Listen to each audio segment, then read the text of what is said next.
శ్రీ సాయి సత్ చరిత్రము 20వ అధ్యాయము. ఓం శ్రీ సాయి నాథాయ నమః. శ్రీ సాయి బాబా జీవిత చరిత్రము 20వ అధ్యాయము.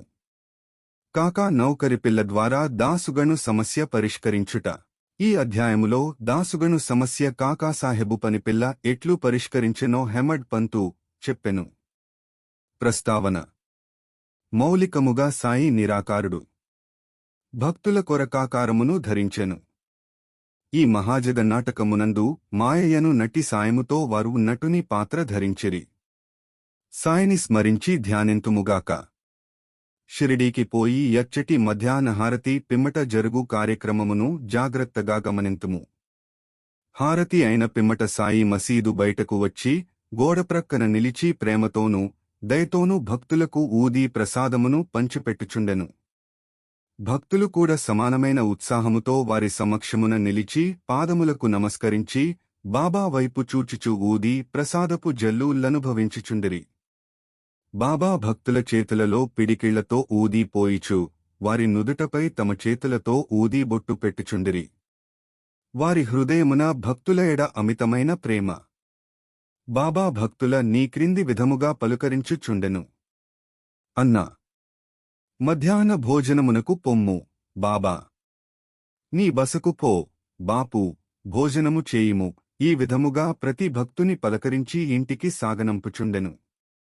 ఇప్పటికి అది ఎంతయు ఊహించుకొన్నచో ఆ దృశ్యములను గాంచి సంతసించవచ్చును.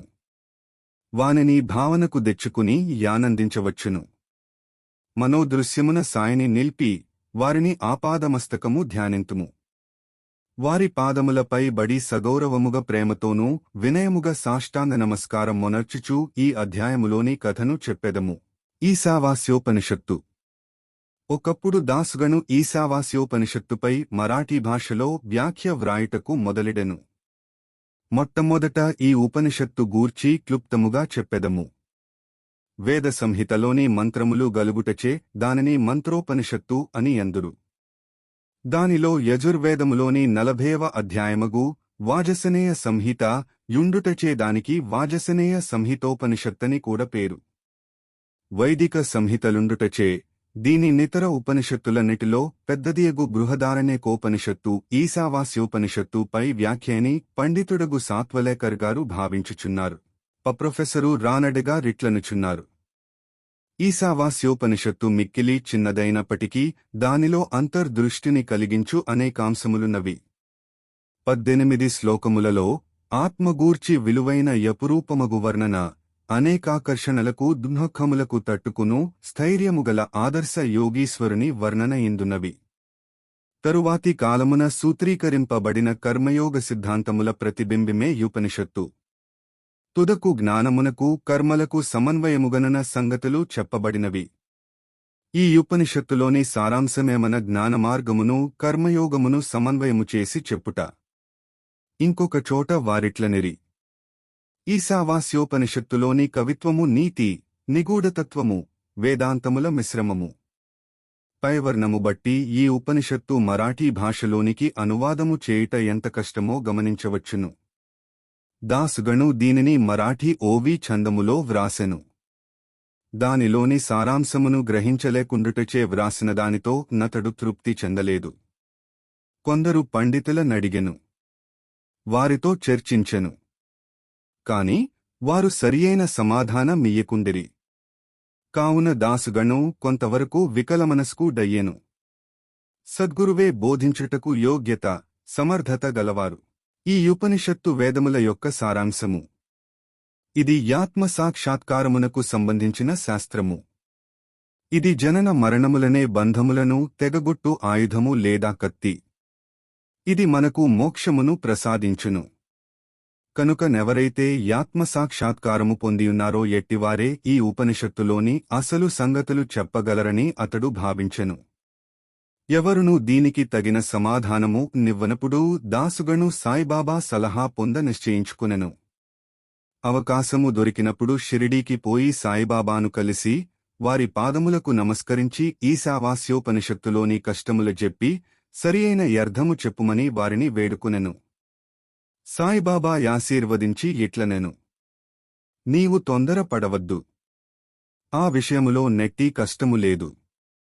కాకాసాహెబు దీక్షితుని పనిపిల్ల తిరుగు ప్రయాణములో నీ సందేహమును విలీపార్లేలో తీర్చును.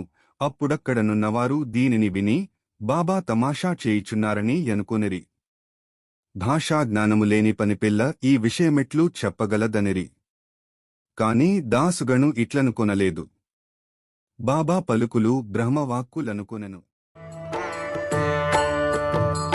సాయిరాం సాయిరాం సాయి సాయిరాం సాయిరాం సాయిరాం సాయి సాయిరాం సాయిరాం సాయిరాం సాయి సాయిరాం సాయిరాం సాయిరాం సాయి సాయిరాం సాయిరాం సాయిరాం సాయి సాయిరాం సాయిరాం సాయిరాం సాయి సాయిరాం.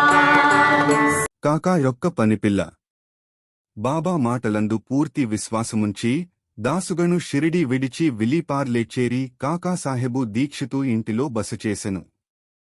ఆ మరుసటి దినముదయము దాసుగను నిద్రనుంచి లేవగనే యొక్క బీదపిల్ల చక్కని పాటను మిక్కిలి మనోహరముగా పాడుచుండెను. ఆ పాటలోని విషయము యజంచీర వర్ణనము. అది చాలా బాగుండెననియు, దాని కుట్టుపని చక్కగా నుండెననియు, దాని ఎంచులు చివరలు చాలా సుందరముగా నుండెననియు పాడుచుండెను. ఆమె చిన్నపిల్ల, ఆమె చింకిగుడ్డను కట్టుకుని పాత్రలు తోముచుండెను. ఆమె పేదరికము ఆమె సంతోషభావమును గాంచి దాసుగను ఆమెపై జాలిగొనెను. ఆ మరుసటి దినము రావు బహద్దర్యం వి ప్రధాన్ తనకు దోవతుల చావులివ్వగా ఆ పేదపిల్లకు చిన్న చీరనిమ్మని చెప్పెను. రావు బహద్దూర్ యొక్క మంచి చిన్న చీరను కొని యామెకు బహుకరించెను. ఆకలితో నున్నవారికి విందు భోజనము దొరికినట్లు ఆమె యమితానంద పరవశురాలయ్యెను. ఆ మరుసటిదిన మామె యాక్రొత్త చీరను ధరించెను. సంతసముతో తక్కిన పిల్లలతో గిరున తిరుగుచు నాట్యము చేసెను. అందరికంటే తాను బాగుగా ఆడి పాడెను. మరుసటి దినము చీరను పెట్టెలో దాచుకుని మామూలు చింకిబట్ట కట్టుకుని వచ్చెనుగాని యామె యానందమునకు లోటు లేకుండెను. ఇదంతయు చూచి దాసుగను జాలిభావము మెచ్చుకోలుగా మారెను. పిల్ల నిరుపేద కాబట్టి చింకిగుడ్డలు కట్టుకొనెను. ఇప్పుడు ఆమెకు కొత్త చీర గలదు గాని దానిని పెట్టెలో దాచుకొనెను. అయినప్పటికీ విచారమనునదిగాని నిరాశయనునదిగాని లేక యాడుచు పాడుచుండెను. కాబట్టి కష్టసుఖములను మనోభావములు మన మనోవైఖరిపై నాధారపడియుండునని అతడు గ్రహించెను. ఈ విషయమును గూర్చి దీర్ఘాలోచన చేసెను. భగవంతుడిచ్చిన దానితో మనము సంతసింపవలెను. భగవంతుడు మనల నన్ని దిశల నుండి కాపాడి మనకు కావలసినది ఇచ్చిచుండును. కాన భగవంతుడు ప్రసాదించినదంతయు మన మేలుకొరకే యని గ్రహించెను. ఈ ప్రత్యేక విషయములో ఆ పిల్ల యొక్క పేదరికము, ఆమె చినిగిన చీర, క్రొత్త చీర, దానినిచ్చిన దాత, దానిని పుచ్చుకొనిన గ్రహీత, దానభావము, ఇవి ఎన్నయూ భగవంతుని యంశములే. భగవంతుడు ఈయన్నిటియందు వ్యాపించియున్నాడు. ఇచట దాసుగను ఉపనిషత్తులలోని నీతిని, అనగా ఉన్న దానితో సంతుష్టి చెందుట, ఏది మనకు సంభవించుచున్నదో, యది ఎల్లయూ భగవంతుని యాజ్ఞచే జరుగుచున్నదనియు, తుదకది మన మేలుకొరకేయనియు గ్రహించెను. విశిష్టమైన బోధన విధానము. పై కథను బట్టి చదువరి బాబా మార్గము మిక్కిలి విశిష్టమైన దనియు అపూర్వమైనదనియు గ్రహించును. బాబా షిరిడీని విడువనప్పటికీ కొందరిని మచ్చింద్రగఢ్కు, కొందరిని కొల్హాపూరుకుగాని షోలాపూరుకుగాని సాధన నిమిత్తము పంపుచుండెను. కొందరికి సాధారణ రూపములోను, కొందరికి స్వప్నావస్థలోను, అది రాత్రిగాని పగలుగాని కాన్పించి కోరికలు నెరవేర్చుచుండెను. భక్తులకు బాబా బోధించు మార్గములు వర్ణింపనలవి కాదు. ఈ ప్రత్యేక విషయములో దాసుగణను విలీపార్లే పంపించి పనిపిల్ల ద్వారా అతని సమస్యను పరిష్కరించెను. కాని విలీపార్లే పంపకుండా షిరిడీలోనే బాబా బోధించరాదాయని కొందరనవచ్చును. కాని బాబా అవలంబించినదే సరియైన మార్గము. కానిచో పేద నౌకరి పిల్ల, యామె చీరకూడా భగవంతునిచే వ్యాపింపబడియున్నదని దాసుగను ఎట్లు నేర్చుకునియుండును? ఈశావాస్యోపనిషత్తులోని నీతి. ఈశావాస్యోపనిషత్తులోనున్న ముఖ్య విషయమో అది బోధించు నీతి మార్గమే. ఈ ఉపనిషత్తులోనున్న నీతి దానిలో చెప్పబడిన ఆధ్యాత్మిక విషయములపై ఆధారపడియున్నది. ఉపనిషత్తు ప్రారంభ వాక్యములే భగవంతుడు సర్వాంతర్యామి అని చెప్పుచున్నవి. దీనిని బట్టి మనము గ్రహించవలసినదేమన మానవుడు భగవంతుడిచ్చిన దానితో సంతుష్టి చెందవలెను. ఏలైన భగవంతుడన్నీ వస్తువులయందు గలడు. కావున భగవంతుడేది ఇచ్చెనో అది ఎల్లా తన మేలు కొరకే యని గ్రహించవలెను. దీనిని బట్టి ఇతరుల సొత్తుకై యాసించరాదనియు ఉన్న దానితో సంతుష్టి చెందవలెననియు, భగవంతుడు మన మేలు కొరకే దాని నిచ్చియున్నాడనియు, కావున నది మనకు మేలు కలుగజేయననియు గ్రహించవలెను. దీనిలోని ఇంకొక నీతి ఏమన మనుష్యుడెల్లప్పుడేదో తనకు విధింపబడిన కర్మను చేయుచునే యుండవలెను. శాస్త్రములో చెప్పిన కర్మలను నెరవేర్చవలెను. భగవంతుని యాజ్ఞానుసారము నెరవేర్చుట మేలు. ఈ ఉపనిషత్తు ప్రకారము కర్మ చేయకుండా నుండుట యాత్మనాశనమునకు కారణము. మానవుడు శాస్త్రములో విధింపబడిన కర్మలు నెరవేర్చుట వలన వైష్కర్మ్యాదర్శనము పొందును. ఏ మానవుడు సమస్త జీవరాశిని ఆత్మలో చూచునో, ఆత్మ ఎన్నిటియం దుండునట్లు చూచునో, వేయల సమస్త జీవరాశియు సకల వస్తువులు ఆత్మగా భావించునో, ఎట్టివాడెందుకు మోహమును పొందును? వాడెందులకు విచారించును? అన్ని వస్తువులలో నాత్మను చూడకపోవుటచే మనకు మోహము, అసహ్యము, విచారము కలుగుచున్నవి.